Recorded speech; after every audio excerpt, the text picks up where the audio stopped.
أحمد isagoo aan igu ogaan cuntada afkan ii galgalin gaajadaydo dhan aniga dhameystiran oo ogaanin inaan dhargay Axmed isaga cunto ma cuni jirin asagoon hurdo igu ogaan oo inaan seexdo gamay igu ogaan ma seexan jirin Axmed hurdana ma heli jirin Axmed waagu markuu bari hadaan gobdhanahay waxaan u jecelahay inaanu kacno oo quraacda diyaarino salaad subax marka la tukado ka bacdi أحمد هذو ما أنت روين ونشقة هذنا عاجز وجروح وليجر إسكساحو ما أنت ونشقة شرين ونشقة هذين وحولي جري قراءة يقضى وأنا قاعد ديارنا يا مركان دياري عنتظر ونشقة هذه دونا هذه إسكساحة ماشان مساحن كرتا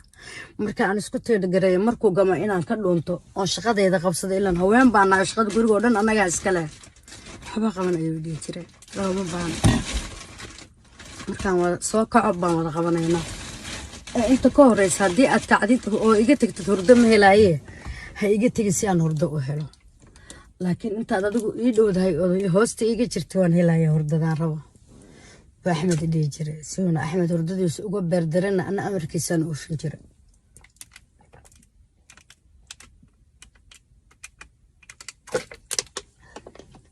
inta badan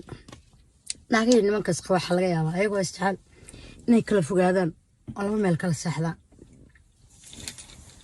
Axmed aniga wiil ayaan u la Yuusuf Garaad la yiraahdo markaan rabo wiilka inaan hoosta galiyo asagana dhinaca kala mariyo wiilka aniga hoosta galinayo u dhigi jiray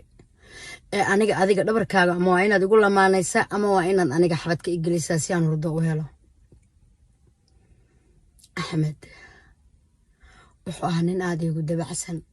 wuxuu ahaa nin aad iigu dhaganagul wuxuu ahaa aad nin iigu naxariis badan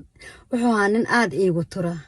wuxuu ahaa markasta haddaan jikada joogo iyo haddaan banaanka joogo iyo haddaan qolka kala joogo nin dareenkiisoo dhan uu aniga iigu yahay oo dareenkiisoo dhan aniga maahan qof kale uga fikirin Axmed